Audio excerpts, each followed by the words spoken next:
Good morning everyone, my name's Diane. I garden here in the northeast of England, right on the coast, and today I'm going to be reassessing this border here, deciding what needs moving and what can stay.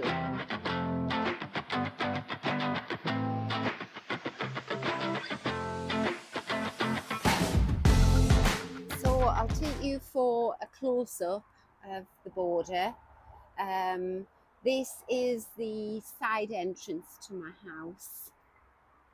These plants here, these are two beautiful Sarah Bernhardt peonies.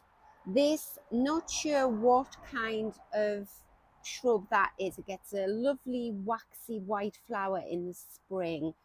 And I've always thought, well, it's a very short-lived flower, but I do like the leaf and I like the structure in the winter. But what I've noticed is now that it sort of cuts all the light out from the plants that want to grow behind it. So is it really earning its keep? And I'm thinking, no. So what I'm going to do is I'm going to dig this shrub out, and he's going to go into my daughter's garden at a front gate. The peonies you have to let go. I mean, I quite like the autumnal colour, but you have to let them really go golden brown and yellow before you cut the leaves down, because I cut them down once when they were like this to make more room in the border, and I didn't get a single flower the next year. And then I'll just get through this spider's web. So I've got a beautiful hydrangea there, white hydrangea. He's fine, he can stay. I've got this white clematis, which I do like the sort of obelisk here. He's not in the ground, he's in a pot, and I'm thinking he's perfect to go in my white garden, which I'm creating at the back of the house. So I'm going to move him. Then behind him I've got this beautiful peach rose, which, I mean, we're in October now and he's having yet another flush. I think this is the third lot of flowers he's got. So when I look into my border, I've got lots of weeds around here, lots of grass. I can dig that out. All that plant over there, you'll probably recognize it. It's a sort of creeping campanula, and it just smothers everything, but it's very forgiving. So I'll just pull him out. He will come back, I know that, but I can plant loads of foxgloves in here. And then round here, back round, so all these rather squatty little things are wallflowers, and they're going to be beautiful in the spring. So around here, these rather gnarly looking leaves here, that is a very tall white campanula. So I'm going to dig a big lump of him up and put him in the back garden, in the white garden. But what I think is missing here in the sort of, well, all year round, particularly in the spring though, is a bit of lightness and a bit of height. So what I've thought is brought some foxgloves round that I've grown from seed. I've brought these round. I think I've got about a dozen of them. I've got the wheelbarrow full as well. So I'm going to plant a dozen foxgloves in that area there. And then I've got all these little wallflowers as well. And I'm going to move this and put the wallflowers along the front there. I'm not going to get it all done in one day because it's forecast to rain imminently, I think in the next hour. So this video will be made up of me over different days, doing sort of half an hour here, an hour there. There's no great rush. So today I'm going to cut back this Linaria, and I'm going to take out this huge spiky New Zealand satin flower here, because he hasn't flowered for the last 2 years, and he's shaded out from all the light by by the peonies and everything there. So he has got a clematis climbing through him. I'm just going to cut that back. There's a tree there, self-seeded. I'll pull him out, and that'll open all that back area up so that I can plant one of my climbing roses there.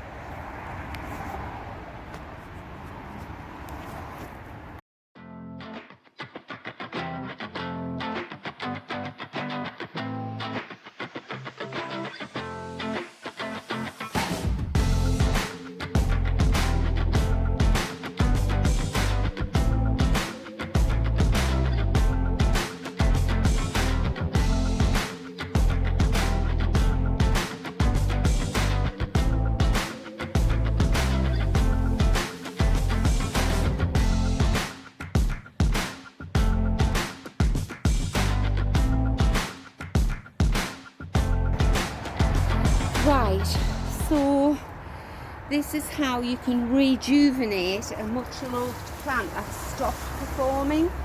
So this is New Zealand satinflower, and in its heyday, all of the flowers would have come up from the centre. And what you want to do is, you want to get the new plants from round the outside. The thing about any of the New Zealand grasses is they can't get rid of their old leaves. So you just get this mat of dead leaf that you have to get rid of. These are nice. These are nice size there. Get that snail out. I don't want to kill him. I don't want him in my garden particularly, but I don't want to kill him with a spade.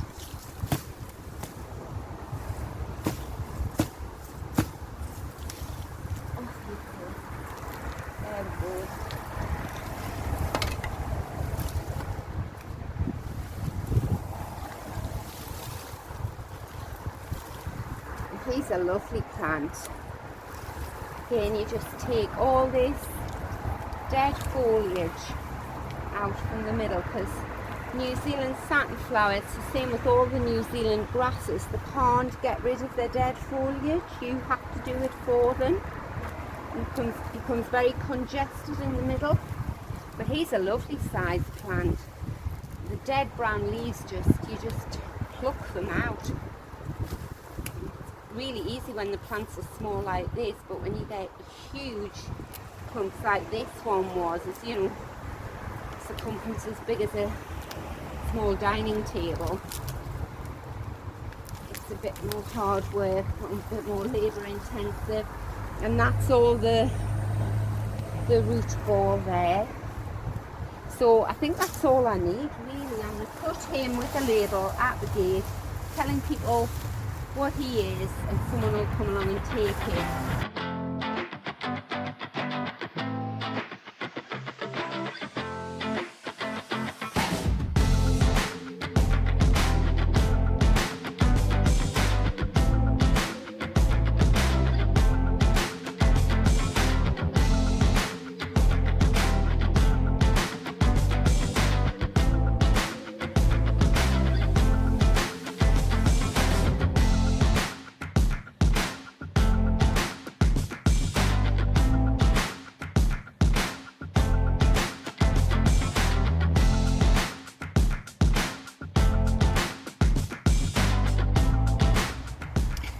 So that's the little purple flower that's on this campanula. So it's really sweet, very pretty, but you can see it just sort of smothers any soil in my garden. So, and I'll never get rid of it, it'll come back, but I'm not bothered about that. All, well, most are welcome in my garden.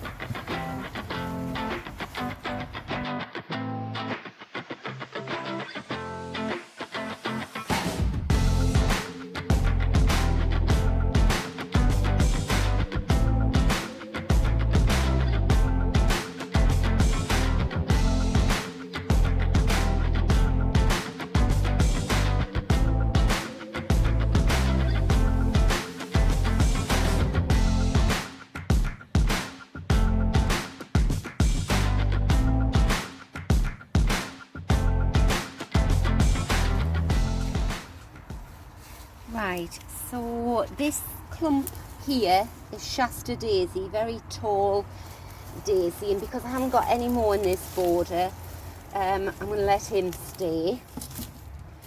Bring out all of this. Lodge a nettle there. Right, I've got a nice arum lily growing there. That is weed, so he can come out. I've just walked through a huge spider's web. Ugh, horrible. And then this plant here, let's see if we've got it in shot. Here is a very tall white campanula. I recognise that leaf, so he's definitely going to stay.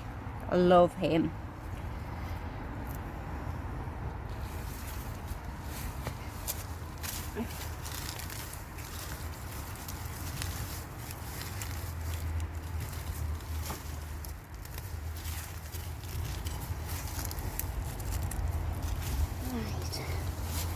Not sure what that is. I think that's just a bit Montbretia.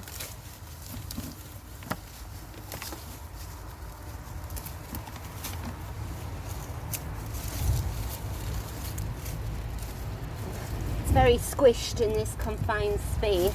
It's just room for me and my camera on a tripod, but needs must. Right. See, a little bit more to pull out there.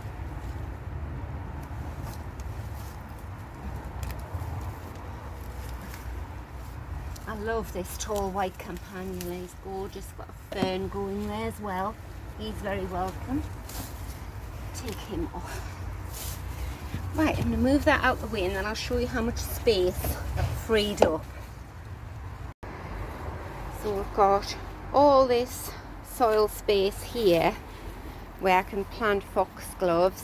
Down here, I know because I'm very familiar with this border, I've got Solomon's seal in this area here, and then if we come round behind the hydrangea, hoping that the spider hasn't come back,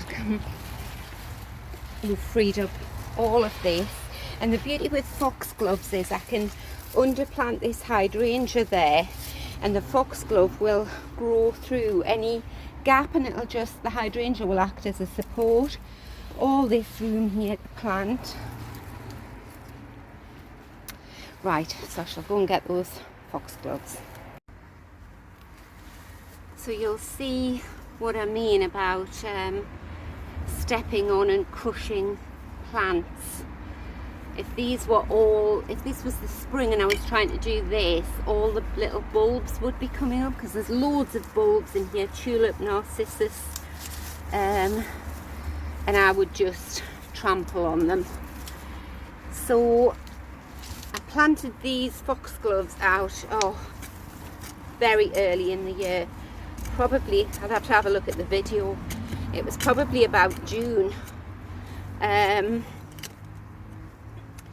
they've just been, first of all they were in the greenhouse, and then they've been sitting in a cold frame or outside the greenhouse.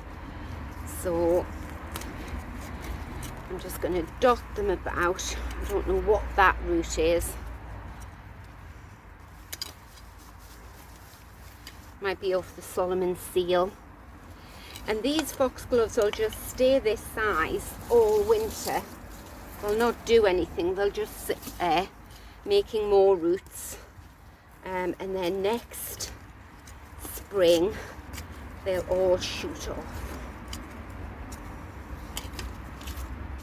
And this is the beauty of growing your plants from seed, because you just get hundreds rather than going to a garden centre and buying one of these a bit more established for like $7.99.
So I love the pink Sarah Bernhardt peony there, and I love the Sarah Bernhardt peony here.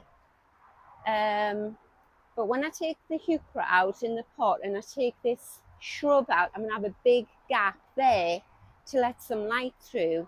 And what I noticed the other day, when I was in the kitchen and I looked out, I thought it was a very late flowering Sarah Bernhardt peony, and it wasn't. It was a big clump of pink flock.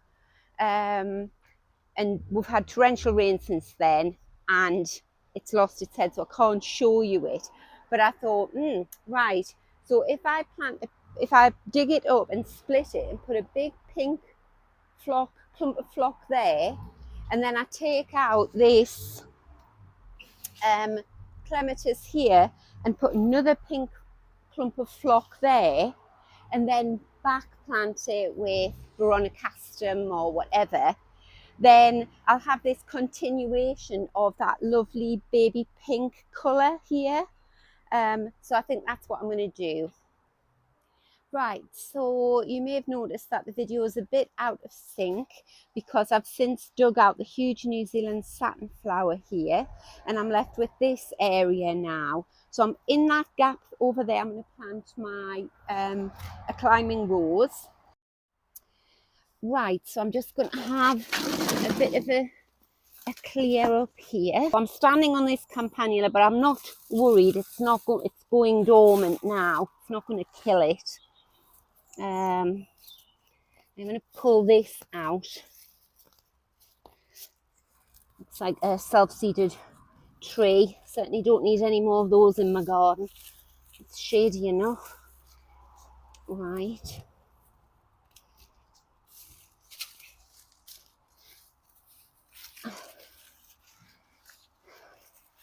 I'm just going to concentrate on getting plants put in at the moment. So all these clumps of campanula there, they can wait till another day, because I can feel the rain already starting. And I'll dig them out and put them in the back border. Nice aqualesia here as well. And don't be too shocked at how shabby your garden might look at this time of year when things are dying off. You know, if you've just moved into a new house and the garden looks like this, you might think, oh my God, I need a garden designer or someone to just dig everything out. Such a mistake, because you never know what beautiful things are lurking. Now, I haven't damaged that bulb. He's going to get planted back in. I always try to dig holes very carefully because my garden is full. You can see there's loads of bulbs around here. So if you come upon a part of your garden where it's very obvious that you've planted bulbs in the past, dig quite a big hole and go down quite deep, and then try and lift, and the bulbs will come to the surface, hopefully without being damaged. And again, because it's October, you see, I'm not damaging that. They'll do perfectly well transplanted somewhere else in the garden. So I'm digging a huge hole here. I can see another bulb. Right, just have a bit dig around, see if there's any more. What I'm going to do is when I get this foxglove in, I'm just going to plant around these bulbs around him again. That's a potato. It's not even, but I do recognise that. So that is a mistake that I made, that I didn't realise if you put potato peelings, not potatoes, potato peelings in your compost, they grow, they make more potatoes. And I've obviously had a batch of compost in this area, added to this area. And there's always a potato plant comes up. Right. Oh, he's beautiful, except he's got a huge slug on the bottom. Get rid of him. Get rid of the bit of crock, because he doesn't need the crock on the bottom there. Pop him in there. Right. Backfill him. Oh, he's going to love it here.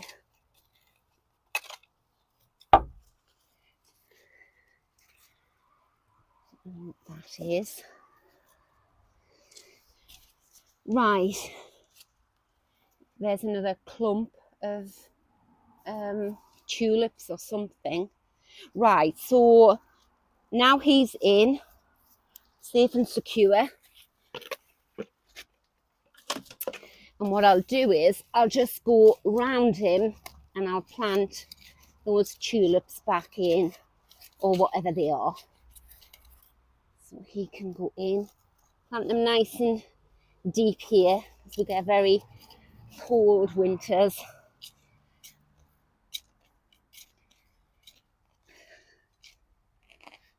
Oh, that's the trouble when you're an avid bulb collector and planter, as I am.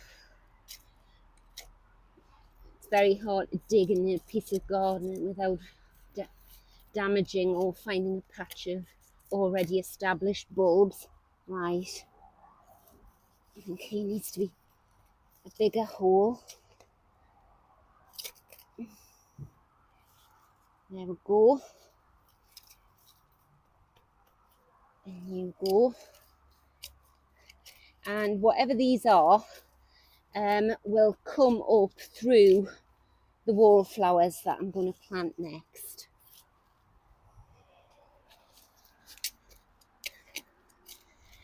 And you've got to remember that when these bulbs do come up, the peony leaves won't be there, so I'll see all the flowers from the driveway as I come up the drive.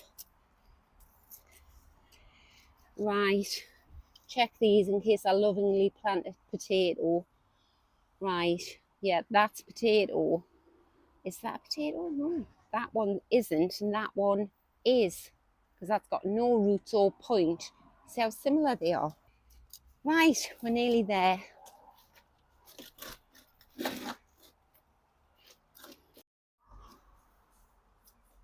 Right, so along the front here, we've got, pull this out here, scrape the soil back off the wall.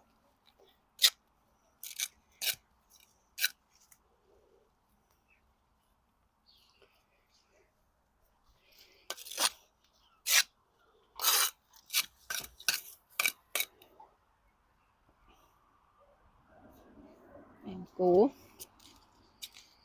And once you put your wallflower in, it's more bulbs there, right? I'll just squeeze a wallflower in there, and as I say, the bulb will poke up through the wallflower. You just take off the top surface of weeds, because I've grown these wallflowers with soil from my own garden. That's why it's got weeds in it. If you've got multi-purpose compost, you probably haven't got any weeds in. Right, that's that. Very, very gently around here. Anyway, as I was saying, once you plant wallflowers next to a wall like this, a little wall, you don't really need to put anything else in, because the wallflowers will, once they grow a bit more, I'll nip the tip out and that'll bush out into, I'll show you how big the bush out.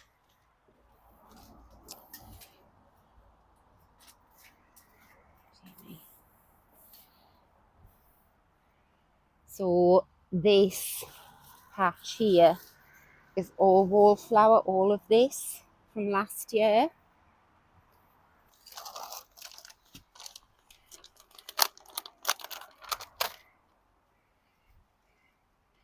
And take, it's got a big lump of grass growing in it there.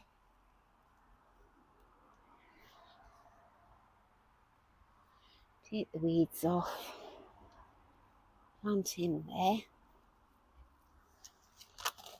I don't usually plant things in straight lines, and I usually plant things in odd numbers. That's the one I've just planted, isn't it? But there we go. Right, plant them really near to the wall, because I did read somewhere that wallflowers grow best beside walls. Now, correct me if I'm wrong, but it's something like they draw the lime out of the mortar in the wall, and that benefits the plant, hence the name wallflower. I read that in my gardening magazine. Right, there's another one. Take all the weeds off.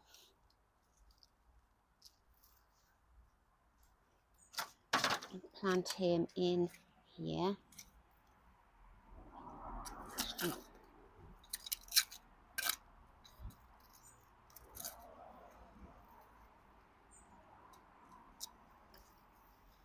There we go. Actually, I don't like that straight line. I'm going to put one there and one there, and that will be a nice little display. Right, this looks like one that I've already nipped the top out, and you can see it's starting to bush out all the way up the stem, as opposed to these ones here.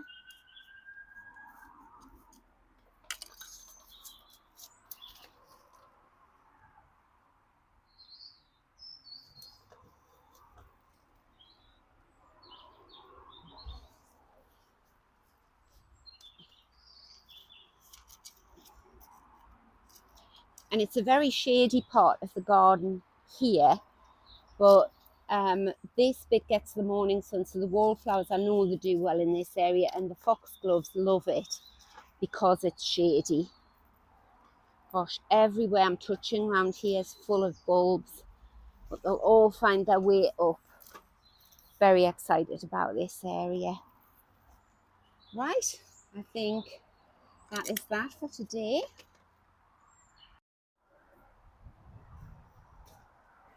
Right, I think that's it for today. So I'm going to give everything I've just planted good water, and I think this is going to look gorgeous next year.